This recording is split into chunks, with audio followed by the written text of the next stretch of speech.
pues es considerado por algunos predicadores, algunos comentaristas, como uno de los más difíciles. Y de pronto cuando seguimos la predicación expositiva, ¿verdad? Se siente uno tentado a decir, híjole, mejor me lo brinco, ¿verdad? Y seguimos con el siguiente capítulo. Pero bueno, pues creemos en los beneficios de la predicación seriada, consecutiva, y aunque es un desafío, pues nos da gusto, nos da gozo poder adentrarnos al pasaje y poder descubrir lo que el Espíritu Santo está diciendo aquí a través del apóstol Pablo, porque hay bastante riqueza en el texto. Y desde luego hay una continuidad con lo que lo que se ha estado predicando. Pablo hace una continuación esperada de lo que él ha estado hablando en los primeros dos capítulos para nosotros, ¿verdad? Los primeros dos capítulos de su carta. Entonces, por eso es la importancia, lo bueno de seguir la predicación seriada, aunque tiene sus desafíos, ¿no? También. Pero hemos planteado, hermanos, el tema de esta mañana con una pregunta. Y de hecho los puntos de esta mañana serán también en forma de pregunta. Normalmente los hacemos en formas de declaraciones, de afirmaciones, pero esta mañana lo vamos a hacer a través de preguntas, puesto que mismo Pablo sigue su argumento a través de preguntas. Pero desde luego, ¿verdad? Daremos, conforme lo que podemos observar en el texto y el resto de la carta y de las escrituras, pues vamos a procurar dar esa respuesta que Pablo también está haciendo en esta porción. Entonces, es lo que estaremos haciendo en esta mañana. Ahora, hermanos, si usted recordará, en los primeros dos capítulos de la carta, Pablo acaba de explicar, nos ha estado explicando que los judíos, bueno, lo vimos más bien en el capítulo 2, que los judíos no tienen alguna ventaja en lo que respecta al juicio de Dios. Bueno, o sea, Pablo dice que por el hecho de ser circuncidado físicamente, eso no le daba ninguna ventaja. En términos de la justicia de Dios, de ser declarado justo, de ser libre de culpa y del juicio de Dios, no le daba ninguna ventaja. Tampoco el hecho de haber tenido la ley en forma escrita, de haberla conocido, de haberla estudiado, de haber recibido esa palabra de Dios, tampoco le daba ninguna ventaja en términos del juicio de Dios. Y Pablo termina diciendo en el capítulo 2 que aún el que no ha sido circuncidado, pero cree en el Señor, busca el Evangelio, pues aún su incircuncisión llega a ser circuncisión, si ésta desde luego tiene un efecto espiritual. Y Pablo termina declarando que no es judío el que lo es exteriormente, sino el que lo es en el interior. Hay una circuncisión del corazón, hay una renovación interna que aún veíamos que había sido anunciada por los profetas, lo que conocemos como el nuevo pacto. Y eso es lo que viene, el argumento que viene siguiendo el apóstol Pablo. En el capítulo 1, de los 18 al 32, recuerdan, habla de que toda la humanidad, los gentiles, y nos demuestra cómo ellos han rechazado el conocimiento de Dios que han tenido en la naturaleza, en la creación, lo han rechazado.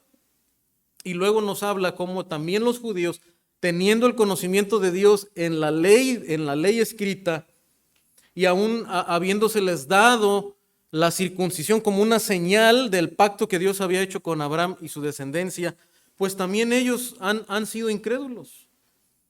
Entonces, eso es lo que Pablo viene enunciándonos en los primeros dos capítulos. Entonces, la pregunta esperada de cualquier oyente judío, ¿cuál sería? La que Pablo va a plantear Ahora es interesante, hermano, porque todo buen maestro, todo buen maestro en cualquier ámbito, ¿verdad?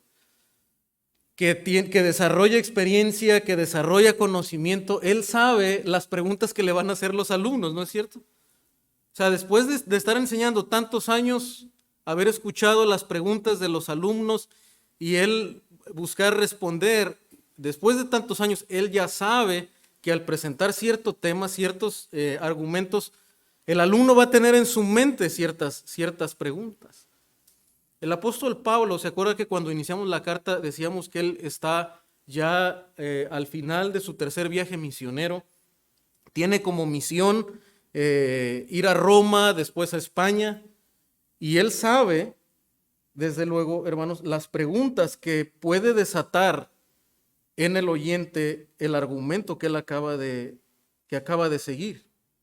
Entonces, después de haber dicho esto en estos 2 capítulos, Pablo plantea la siguiente pregunta, esperada por sus oyentes, que seguramente también leerían esta carta. Dice, ¿qué ventaja tiene pues el judío? ¿O de qué aprovecha la circuncisión? ¿Verdad? Pablo dice, entonces, ¿cuál es la ventaja de ser judío?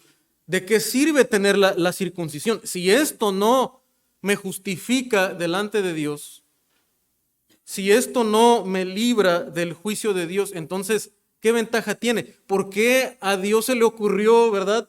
Planteándolo en otras palabras, ¿por qué a Dios se le ocurrió entonces escoger a Israel, hacer un pacto con Abraham, establecer esa señal del pacto? ¿Por qué les dio la ley si esto no nos sirve de nada en términos de justificación?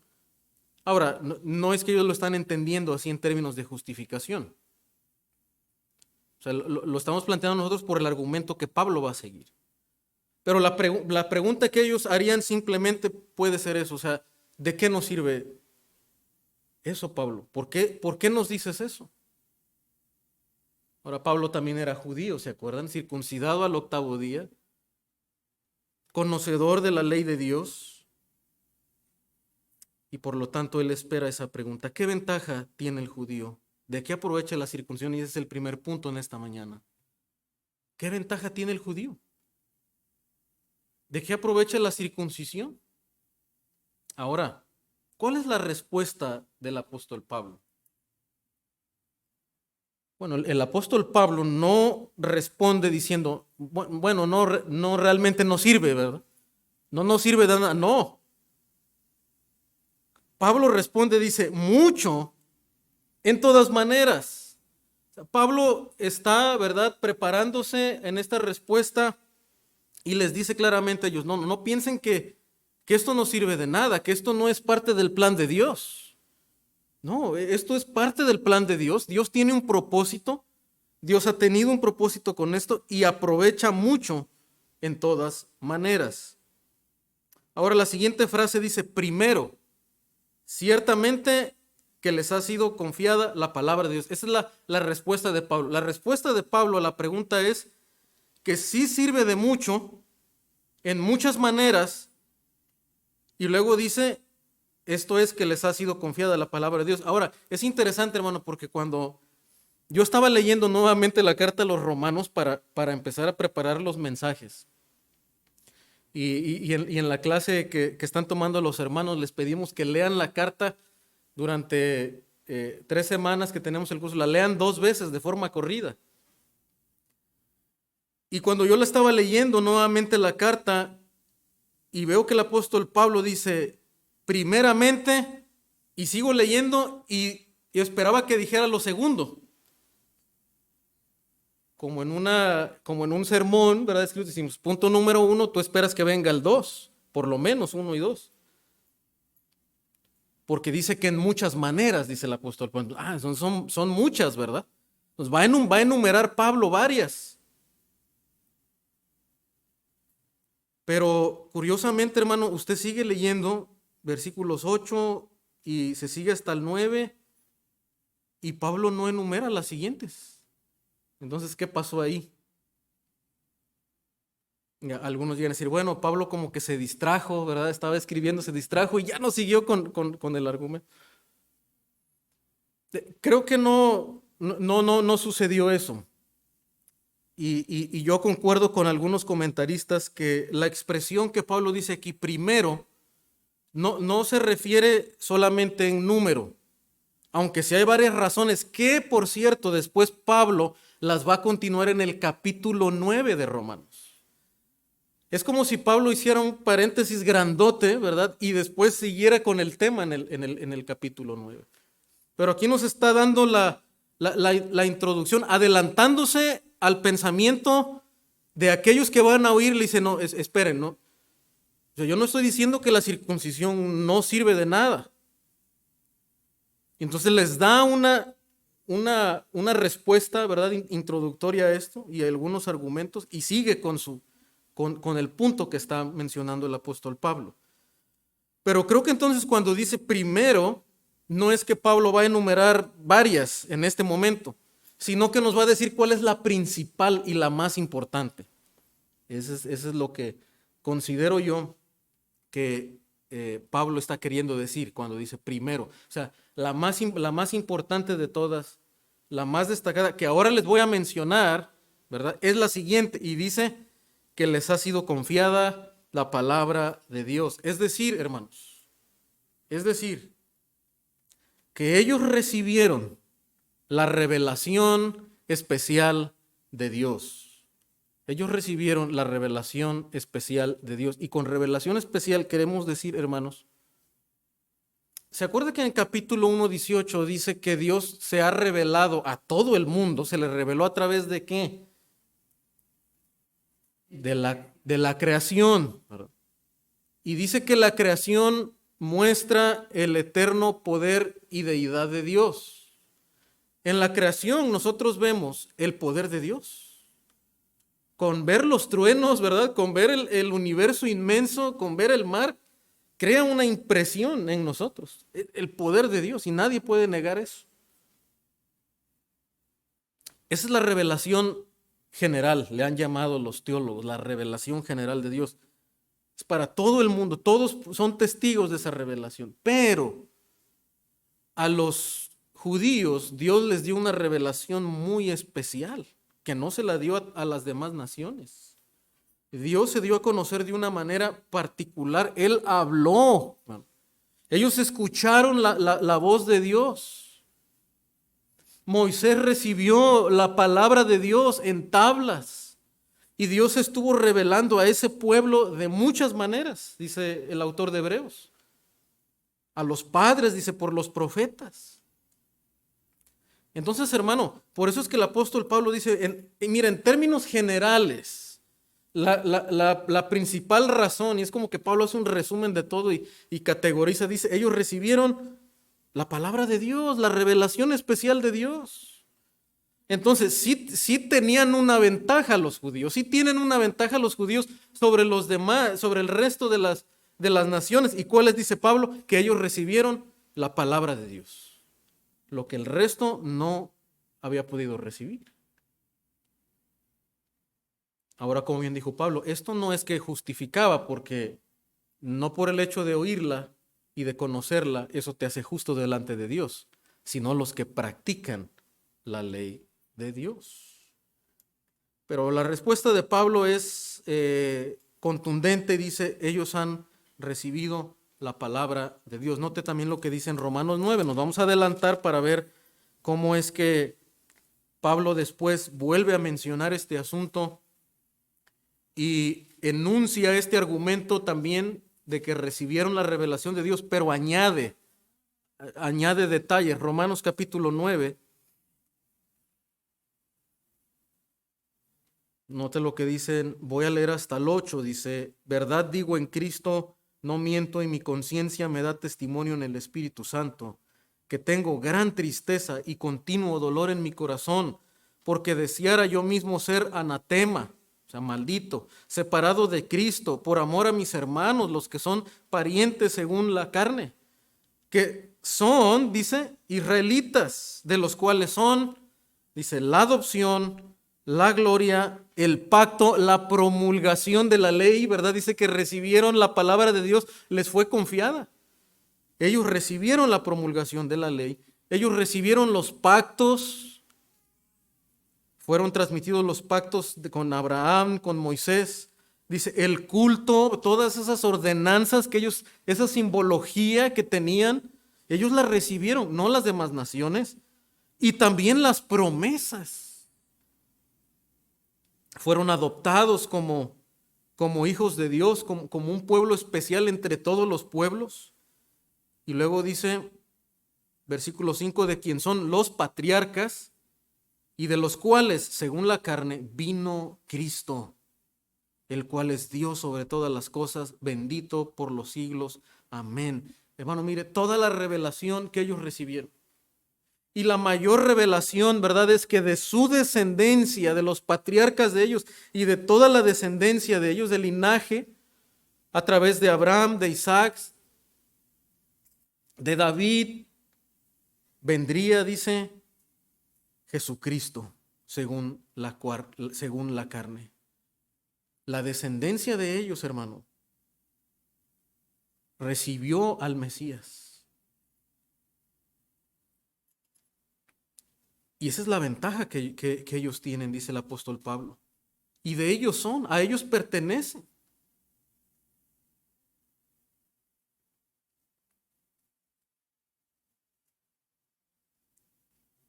Recibieron la adopción de hijos, dice el apóstol, es decir, el propósito que Dios tuvo con ellos, hermanos, es Dios los escoge a ellos como un pueblo especial para que den a conocer las virtudes de Dios.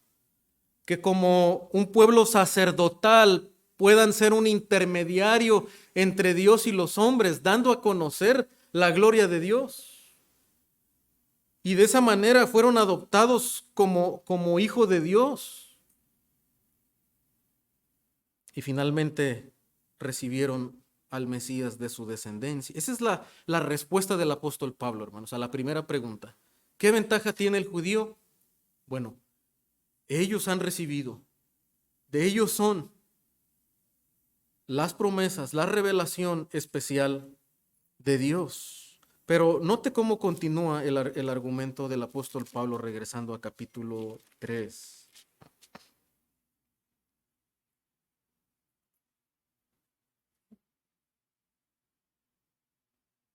Porque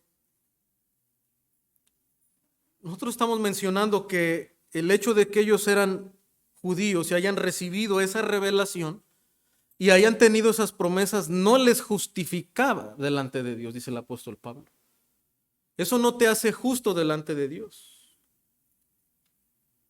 Entonces, aún podemos ver y preguntarnos que si entonces el plan de Dios, el plan de redención, ha fracasado porque algunos de ellos fueron incrédulos. ¿Fracasó el plan de Dios por causa de la incredulidad de hechos? O como también el apóstol Pablo ahora, ¿verdad? También espera la pregunta y dice, pues, ¿qué si algunos de ellos han sido incrédulos? ¿Su incredulidad ha hecho nula la fidelidad de Dios? Porque si Dios había prometido salvación a través de la descendencia de Abraham y había prometido bendición, entonces, ¿qué está pasando con los judíos?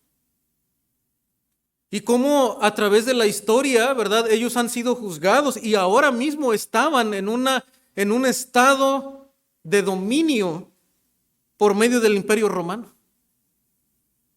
Están siendo oprimidos nuevamente. Entonces la pregunta es, ¿qué ha pasado con la fidelidad de Dios? ¿Ha fracasado el plan de redención por causa de la incredulidad de ellos? Versículo 4 responde el apóstol Pablo otra vez, ¿verdad? De ninguna manera, de ninguna manera. Y ahora lo va a explicar. Entonces, el punto 2, hermanos, es esa pregunta. ¿Fracasó el plan de redención por la incredulidad de ellos? ¿O su incredulidad ha hecho nula la fidelidad de Dios? Pablo dice, de ninguna manera. Es imposible. Porque es imposible, hermanos, que Dios sea infiel. Dios no puede ser infiel. Él es verdadero en su carácter y Él va a cumplir la promesa que Él ha hecho y el plan de redención que Él ha planeado desde los siglos.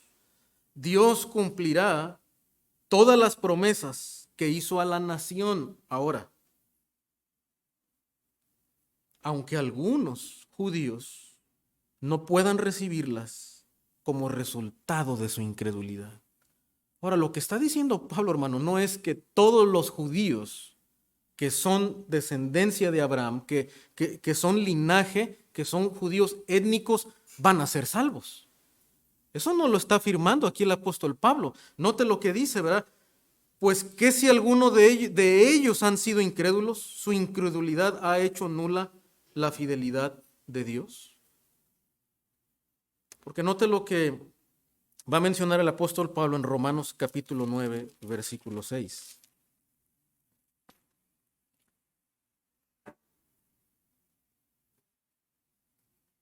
Dice la escritura, pero no es que la palabra de Dios haya fallado, ¿verdad? O sea, Pablo retoma la misma pregunta que había planteado acá. ¿A poco por la incredulidad de ellos se nulifica la fidelidad de Dios?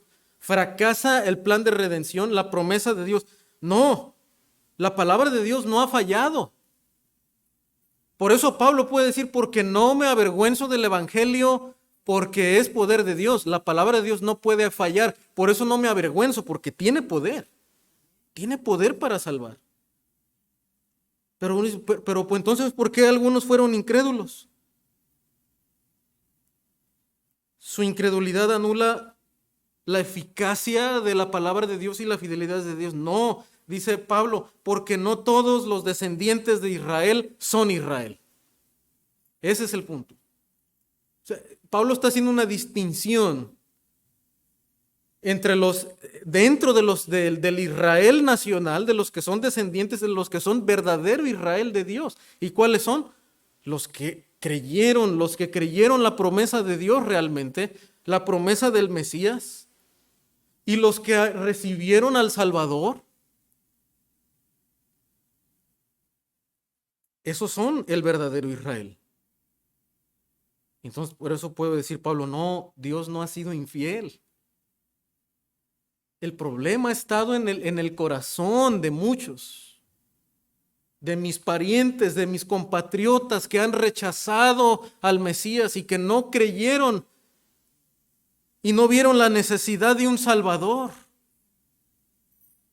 Noten lo que dice también ahí mismo en capítulo 9, versículos 27, Romanos 9, 27 dice, también Isaías clama tocante a Israel.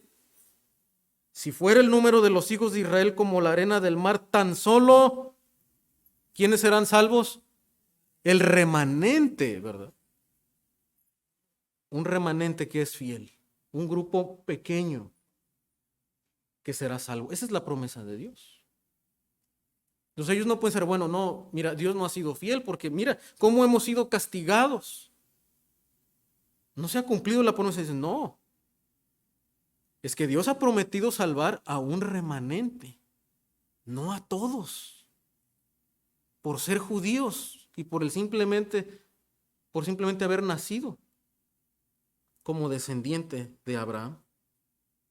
Romanos 11:5, note lo que dice también. Así también, aún en este tiempo, dice, ha quedado un remanente escogido por gracia. Por gracia. Y aquí empezamos a observar, hermano, la fidelidad de Dios que permanece, salvando a un remanente que ha creído, que creyó, recibieron al Mesías y va a creer también en el tiempo futuro. Pero aún, hermano, el que ese remanente permanezca, que haya creído, que dice el apóstol, mira, ni siquiera es obra de ellos, es por la gracia de Dios. Dios tiene el derecho de no salvar un remanente, de no permanecer fiel a un remanente, porque ellos han sido infieles. Dios es justo en castigarlos, en destruirlos, como destruyó a Sodoma y Gomorra. Pero si Dios quiere permanecer mostrando fidelidad es por su gracia también. Entonces Dios es perfectamente fiel, pero también es perfectamente bondadoso y lleno de gracia, porque ha escogido a un grupo pequeño aún dentro de la nación que ha sido incrédula. Y el apóstol Pablo, ¿verdad? Noten cómo responde regresando a capítulo 3. Su incredulidad ha hecho nula la fidelidad de Dios en ninguna manera. Y luego note cómo él añade en su argumento, dice, antes bien sea Dios veraz y todo hombre mentiroso. Como bien lo explica el pastor MacArthur con mucha claridad, dice lo siguiente, explicando esta declaración de Pablo, dice, si toda la humanidad se pusiera de acuerdo en que Dios no ha sido fiel a sus promesas, esto solo probaría que todos son mentirosos y que Dios es verdadero. O sea, aunque todos se pusieran de acuerdo entre los seres humanos, no, Dios no ha sido fiel y mira, Dios ha sido malo. Dice, eso solamente estaría probando que todos son mentirosos y Dios es verdadero. Y noten lo que dice el salmista. De hecho, esta porción que va a mencionar el apóstol dice, como está escrito, para que seas justificado en tus palabras y venzas cuando fueres juzgado. Esta es una cita del Salmo 51, versículo 4.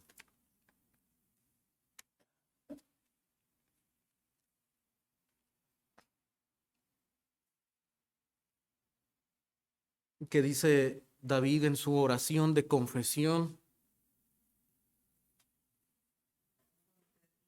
contra ti, dice, contra ti solo he pecado y he hecho lo malo delante de tus ojos para que seas reconocido justo en tu palabra y tenido por puro en tu juicio. O sea, David dice, yo no puedo negar, yo no puedo dejar de reconocer mi maldad delante de Dios. Si yo pretendo seguir ocultando mi maldad, yo voy a ser juzgado de todas maneras. El juicio de Dios es veraz, pero Él lo hace mostrando, ¿verdad?, la veracidad del juicio de Dios para que Dios sea reconocido justo en su palabra y tenido por puro en su juicio. Y esa es la cita que el apóstol Pablo está haciendo, ¿verdad?, del Salmo 51, de ninguna manera. Dios es claramente y perfectamente justo y fiel a su palabra. Y el hombre, y hablando aquí específicamente el judío, teniendo la revelación de Dios, teniendo la circuncisión, son culpables, dice, delante de Dios. Son culpables delante de Dios. Ahora bien, hermanos, como también observa otro escritor, esa actual transgresión y fracaso de Israel nacional trajo riquezas para el mundo y para los gentiles. O sea, uno puede decir, ¿por qué? ¿Por qué Dios ha permitido el fracaso de Israel nacional? No, ¿Dios ha sido infiel a su promesa? Si Dios prometió que sería su pueblo, su especial tesoro. Pero hermanos, ese fracaso y de Israel nacional trajo esperanza a todo el mundo gentil. Noten lo que dice el apóstol Pablo en Romanos 11.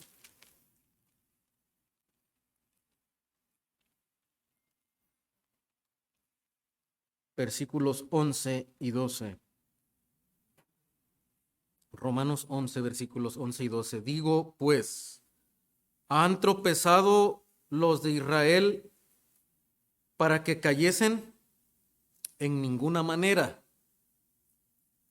Pero por su transgresión vino la salvación a los gentiles para provocarles a celos. Note el diseño del plan de Dios. es que Dios utiliza para su gloria el fracaso humano, el fracaso de una nación, ¿para qué? Para traer salvación ¿a quiénes? A nosotros, hermanos, a los gentiles, los que no teníamos los pactos, los que no teníamos la palabra de Dios escrita para la humanidad, que no tenía ese conocimiento. Dios trajo salvación y esperanza de salvación para provocar a celos también, dice, a su nación. Y Dios tiene un doble propósito: mostrar su misericordia al mundo y provocar a celos al pueblo que Dios había escogido como su especial tesoro. Y versículo 12, note cómo continúa el apóstol, dice: y si su transgresión es la riqueza del mundo. Dios usa la transgresión de ellos para enriquecer al mundo. Y su defección, dice, la riqueza de los gentiles. ¿Cuánto más su plena restauración? Dios sigue prometiendo, hermano, una restauración nacional y espiritual para el pueblo judío. Y otra vez, un remanente que Dios va a salvar cuando Él venga, cuando Él establezca su reino. Dice: porque a vosotros hablo, gentiles, por cuanto yo soy apóstol a los gentiles, honro mi ministerio. Entonces, hermano, el tema de esta mañana era una pregunta: ¿ha fracasado el plan de Dios porque Israel falló? ¿Porque Israel fue infiel? ¿Porque Israel crucificó a su Mesías?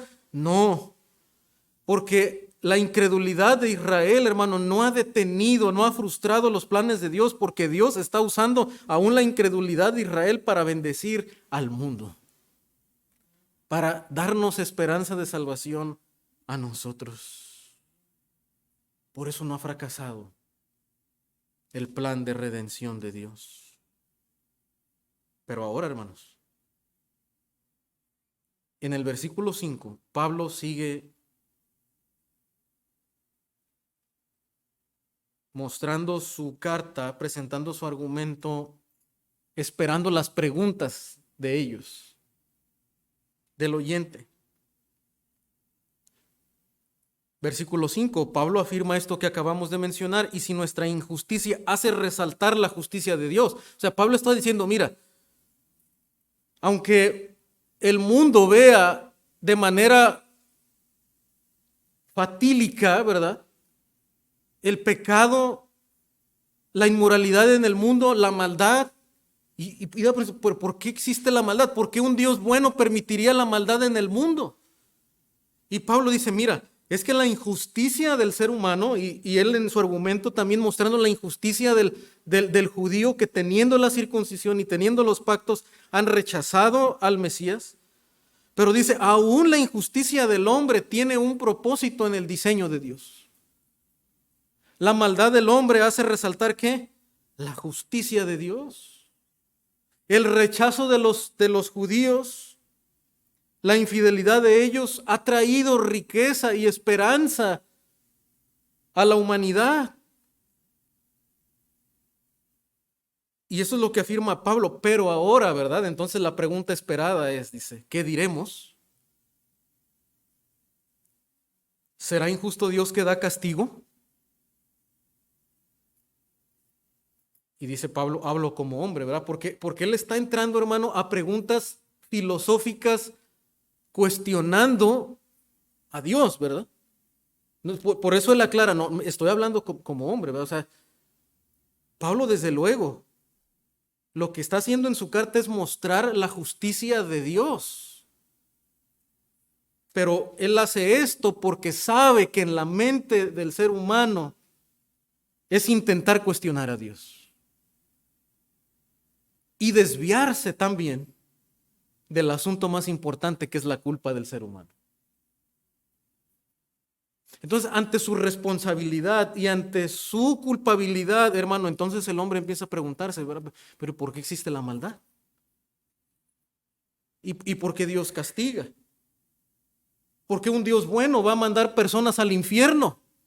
¿Por qué un Dios amoroso va a castigar? ¿Por qué un Dios amoroso juzgó a su pueblo y lo pasó por tribulación y por angustia? Pablo espera esa pregunta. ¿Será injusto Dios que dé castigo? O sea que, en otra manera, hermano, de preguntar ¿es injusto que Dios condene? Gustavo, hermano.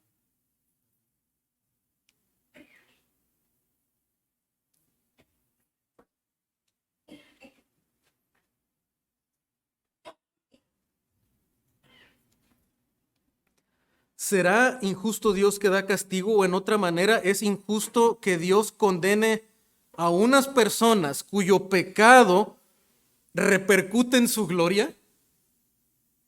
O como lo expresa el pastor Sugel de manera muy ilustrativa, ¿es justo que exista un fondo negro donde brille la justicia de Dios? Porque ese es el argumento que está siguiendo Pablo.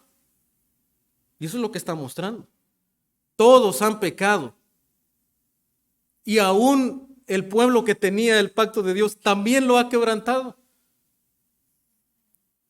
Pero si Dios usa esta injusticia e infidelidad de Israel para su gloria, ¿por qué entonces Dios castiga? ¿Es justo que Dios utilice ese fondo negro para hacer brillar su justicia? ¿Cuál es la respuesta de Pablo a esto? Y otra vez, hermano, Pablo va a responder de una manera contundente haciendo un resumen en esta porción. Después lo va a ampliar más adelante en los capítulos 9 al 11. ¿Cómo responde Pablo otra vez? Dice, en ninguna manera, no piensen así. No deben pensar así acerca de Dios. Ese no es el punto importante. Y Pablo está haciendo una defensa de Dios, o una apologética. Dice, de otro modo, ¿cómo juzgaría Dios al mundo? Noten lo que dice Génesis 18, 25. Dice, lejos de ti el hacer tal, las palabras de Abraham, que hagas morir al justo con el impío, y que sea el justo tratado con el impío, nunca tal hagas. El juez de toda la tierra no ha de hacer lo que es justo. O sea, lo que el apóstol Pablo está diciendo, mira, Dios es perfectamente justo, que Él no puede permitir que el pecado de la humanidad, el pecado del ser humano, sea pasado por alto solamente así. Dios es justo en castigar. ¿Cómo juzgaría Dios al mundo? Y también, hermano, Pablo está demostrando, ¿verdad? Otra vez, que no es que Dios está haciendo como concesiones especiales solamente porque ellos eran la nación judía. Y solamente por el hecho de tener la ley y la circuncisión, Dios no los iba a juzgar. Y Dios no iba a castigar la maldad. ¿Cómo va a juzgar Dios al mundo? Dios va a ser plenamente justo en su juicio para con toda la humanidad. Por eso va a decir, por cuanto todos pecaron y están destituidos de la gloria de Dios. Con estas preguntas, hermano, que Pablo esperaría, el oyente pretende desviar al evangelista, aquel que predica el evangelio. De hecho, Pablo seguramente espera que la iglesia en Roma sea su iglesia enviadora y que aun si Pablo no llega a España, ellos hagan la misión de predicar el evangelio. Y creo que Pablo también los está preparando para estas preguntas.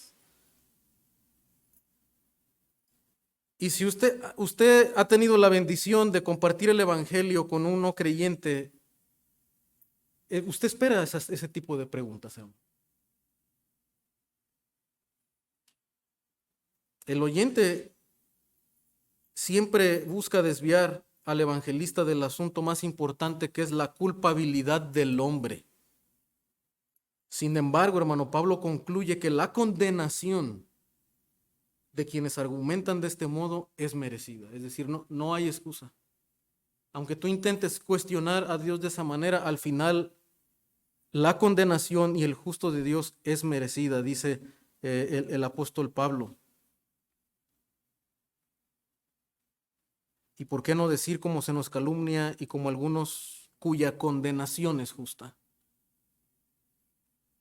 Y esto nos recuerda un poco de lo que hizo la mujer samaritana, hermanos, en su encuentro con el Señor. Cuando el Señor, ¿verdad?, empieza a hablar a su vida, a hablarle de la necesidad interna, espiritual que ella tiene, ¿verdad? Tú necesitas agua. Un agua de la cual no volverás a tener sed jamás. Y luego ella, ¿qué hace, hermano? Hace una pregunta religiosa, Señor, pero yo he escuchado que es en este monte donde se debe de orar, y algunos dicen que es en Jerusalén, otros en este monte. Y se da cuenta que ella desvía del asunto importante, que es su necesidad espiritual, que ha pecado contra Dios, que ha estado buscando sustitutos en su vida para que satisfagan su alma, y no le ha dado la gloria a Dios, y ella se desvía en un asunto religioso y externo. Pero ¿qué hace el Señor? La vuelve al lugar, ¿verdad? Y el Señor le responde, no. Los adoradores que Dios está buscando son los que adoran en espíritu y en verdad. Otra vez le vuelve al asunto de la adoración, que es algo interno. Va más allá de lo aparente, de lo religioso. Y eso es lo que está haciendo el apóstol Pablo, hermanos, en este pasaje. El ser humano intentando desviar de su responsabilidad, de su culpa, de su culpabilidad. Pero el apóstol Pablo les responde de manera contundente, mostrando el justo juicio de Dios, y los regresa al asunto principal, que es la culpabilidad del hombre. Ahora observe lo que más adelante Pablo responde también en Romanos 9:30. Y las siguientes preguntas que vemos aquí, hermanos, en el pasaje de Romanos 3, están relacionadas con la del versículo 6, ¿verdad? ¿Será injusto Dios que da castigo? Y ellos dicen, ¿cómo puedo ser juzgado pecador si Dios está usando la maldad para su gloria? Y luego la pregunta que dice, bueno, entonces, si Dios usa la maldad y el pecado para su gloria, ¿cuál es el razonamiento humano? Pues entonces vamos a portarnos mal, pues para que Dios nos dé más gracia, ¿verdad? Y la gloria de Dios brille más. ¿Y por qué no decir es lo que ellos estaban diciendo acerca de Pablo? Le estaban achacando un pensamiento, ¿verdad? Dice, ¿y por qué no decir como se nos calumnia?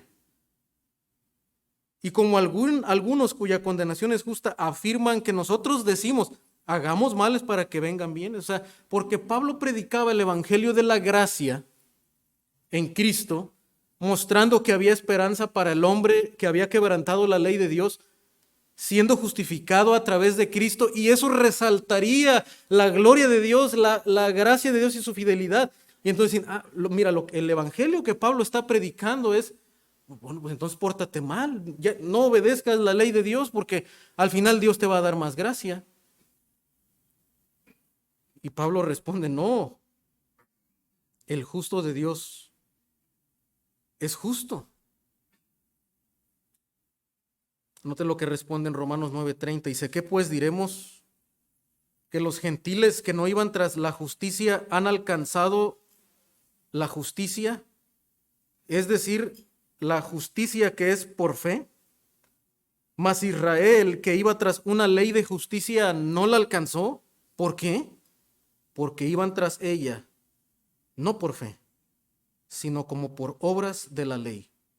pues tropezaron en la piedra de tropiezo, como está escrito: he aquí pongo en Sión piedra de tropiezo y roca de caída, y el que creyere en él no será avergonzado. Lo que Pablo va a hacer, hermano, para responder esta pregunta es decirles que hay razones claras para demostrar que los judíos han sido culpables delante de Dios.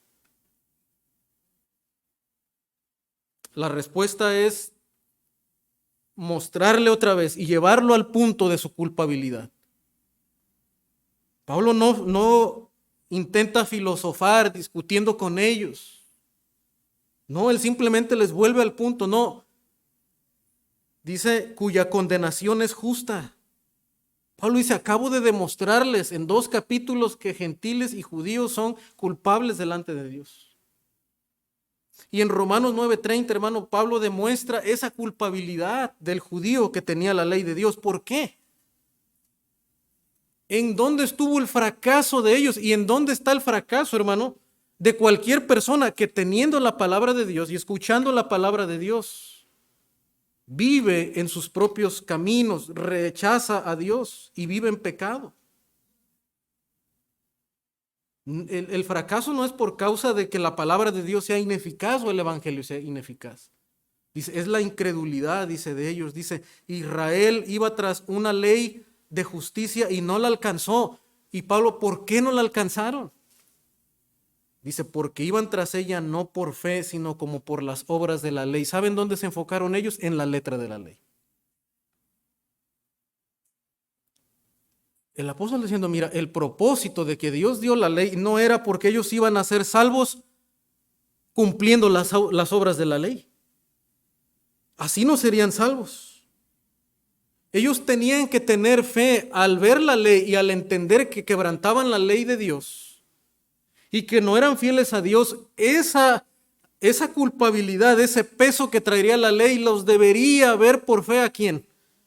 Al Mesías, al Salvador. Pero dice, fracasaron porque no pudieron ver que había esperanza de un Salvador, que el fin de la ley, hermanos, era Jesucristo. La mayoría de ellos no pudieron ver que el propósito último de la ley era mirar al Mesías, creer en Jesucristo, y finalmente le rechazaron. Por eso dice Juan, a lo suyo vino y los suyos no le recibieron. Pero hubo algunos, dice, que sí le recibieron, que han sido adoptados hijos de Dios. El comentario NBI explica lo siguiente: el Evangelio de ningún modo deroga las prerrogativas de Israel. Sin embargo, insiste Pablo, hemos de entender correctamente tales prerrogativas. El que a Israel se le haya confiado la palabra de Dios no ha significado nunca que sea inmune de juicio. Eso es lo que Pablo está argumentando. Mira, el hecho de que Israel haya recibido los pactos, las promesas, la promulgación de la ley, no quiere decir que era inmune de juicio. De hecho, la palabra misma promete juicio por desobediencia. De hecho, el pacto decía, hermano, hablaba de las maldiciones que vendrían si Israel no cumplía con la ley de Dios. Y la historia nos demostró que Dios, en su justo juicio, castigó a su pueblo Israel por haber quebrantado la ley de Dios. Según el punto de vista de Pablo, este juicio se ha producido ahora. Dios ha traído sus maldiciones sobre Israel y en consecuencia, con las voces proféticas del Antiguo Testamento, el antiguo pacto ha de ser sustituido por uno nuevo. Este es el nuevo pacto en mi sangre, dice el Señor, que por ustedes ha sido derramada. Entonces, hermano, posteriormente el apóstol en la misma epístola da otra contundente respuesta a este razonamiento humano. Vamos a Romanos 9 nuevamente, y ya estamos en esta última parte final, Romanos 9. del 17 al 24.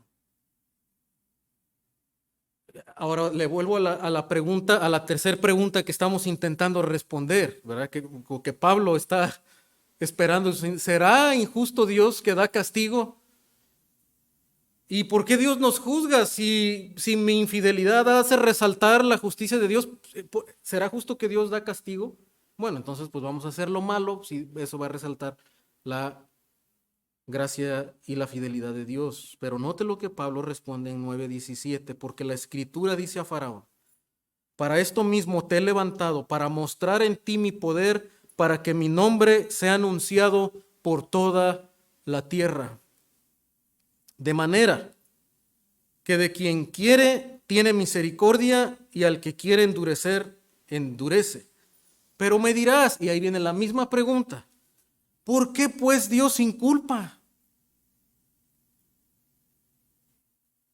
Porque ¿quién ha resistido a su voluntad? Lo que Pablo está diciendo, mira, es que aún por encima de la maldad del hombre, de la voluntad del hombre, del libre albedrío que el ser humano podría decir que tiene, está por encima algo más.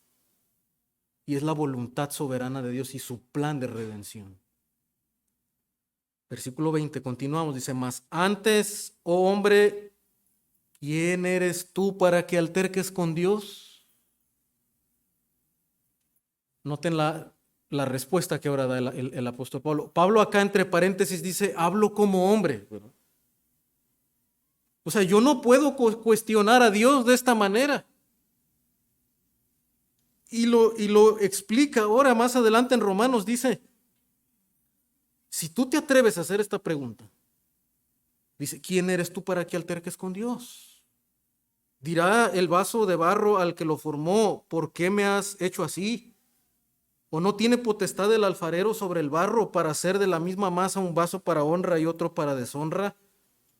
¿Y qué si Dios, queriendo mostrar su ira y hacer notorio su poder, soportó con mucha paciencia los vasos de ira, preparados para destrucción, y para hacer notorias las riquezas de su gloria, las mostró para con los vasos de misericordia que él ha preparado de antemano para gloria, a los cuales también ha llamado, esto es, dice, a nosotros, no solamente de los judíos, sino también de los gentiles?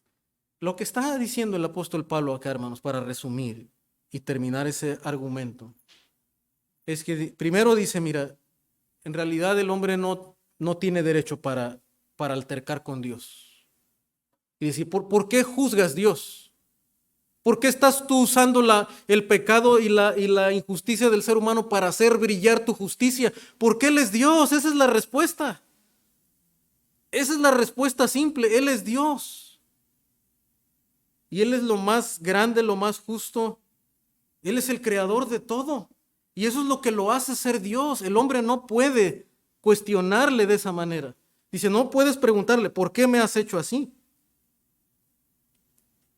Pero lo que Pablo termina demostrando aquí, hermano, es que lo que resalta y con lo que el ser humano debe de quedarse es con alabar y buscar la misericordia de Dios. Porque Pablo dice en su carta, mira, todos hemos pecado. Todos merecemos el juicio de Dios. Si Dios hubiera querido, Dios hubiera aniquilado a Adán y Eva en ese momento cuando pecaron. Pero aparte de la justicia de Dios y de la ira de Dios, Dios también es perfectamente misericordioso. Y Él ha querido mostrar su misericordia, dice, para con algunos. Para con algunos. Y dice, no de una raza especial, sino dice tanto de judíos y de gentiles. Entonces, hermanos, en vez de que el hombre intente desviarse del evangelio con preguntas, cuestionando el carácter de Dios y el proceder de Dios, el hombre, hermano, tiene que ver su corazón pecaminoso y clamar por la misericordia de Dios.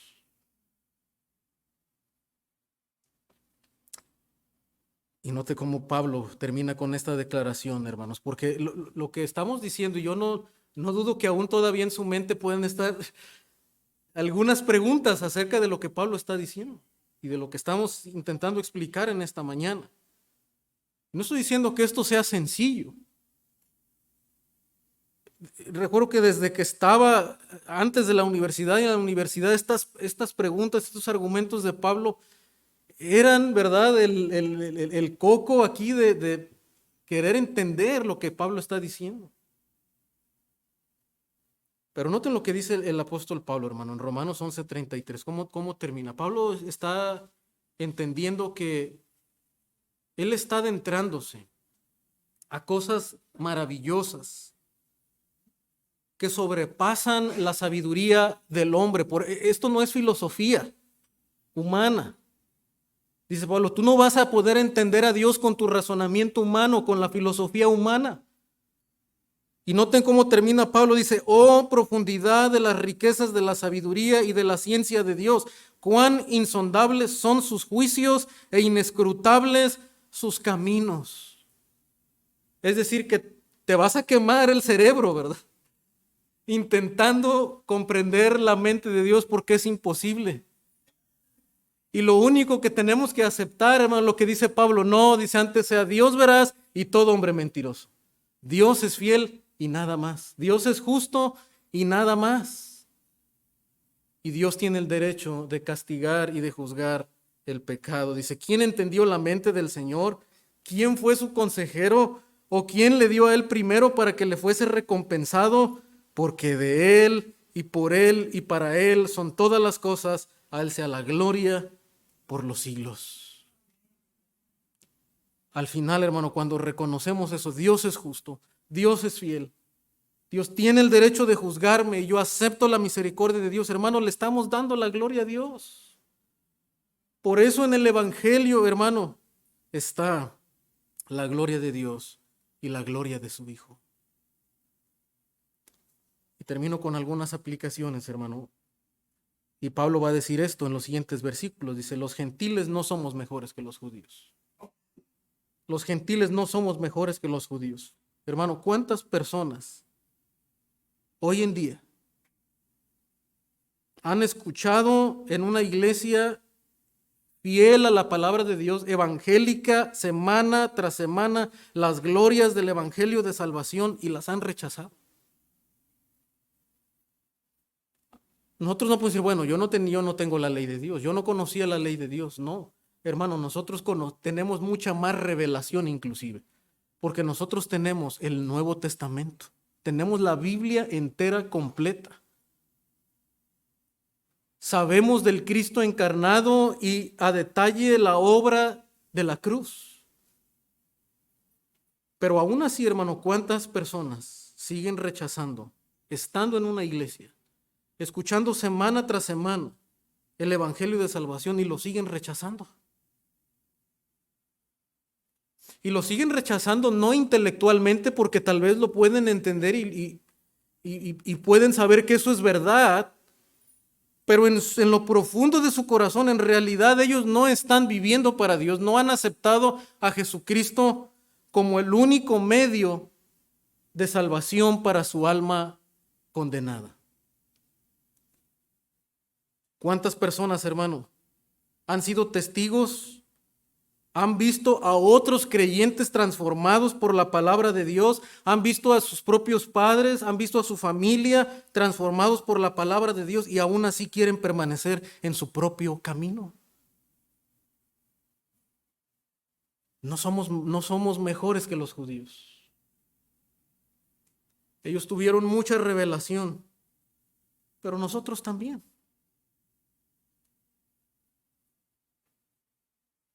Si naciste en un hogar cristiano, si tienes muchos años asistiendo a la iglesia, la única ventaja que tienes es que has recibido demasiada revelación del conocimiento de Dios. Pero si sigues evadiendo tu culpa, si sigues intentando altercar con Dios, tal vez culpando a otros, culpando a tus padres, a la iglesia o a otra experiencia, o filosóficamente intentando evadir tu culpa, tu pecaminosidad delante de Dios. Mi estimado oyente, no tendrás ninguna ventaja en el día del juicio del Señor. Al contrario, hermanos. Y el Señor lo dice con mucha carga, y lo digo en esta mañana, dice el Señor que habrá mayor condenación, porque al que mucho se le da, ¿qué dice? Mucho se le demanda. O sea que a quien Dios da más conocimiento, Dios le va a demandar mucho más. Y dice que el castigo será más tolerable para Sodoma y Gomorra que para aquellas ciudades donde el Salvador estuvo predicándoles la palabra de Dios a viva voz. Hermano, esto nos debe llenar de temor a cada uno de nosotros y preguntarnos qué vamos a hacer con el Evangelio de Dios. Si tú nunca te has doblegado delante de Dios, nunca has sentido un peso por tu pecado y has tenido esa necesidad de correr al Salvador y clamar por su perdón, yo quisiera invitarte en esta mañana que no tardes en hacerlo. Aunque hayas nacido en una familia cristiana, hayas estado varios años en una iglesia donde se ha predicado el Evangelio, examina tu propio corazón. No supongamos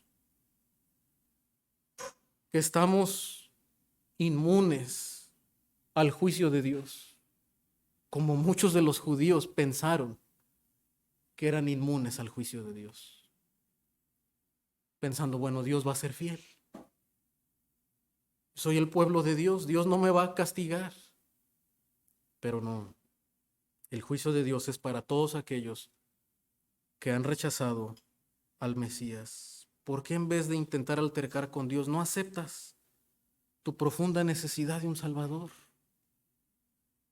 Y hermano, y tal vez en un pasaje tan complicado, y si aún no se nos quedara todo lo que hemos visto y todos estos razonamientos, ¿verdad?, tan detallados, tan profundos que hace el apóstol Pablo, que pudiéramos tal vez decir como dijo John Newton.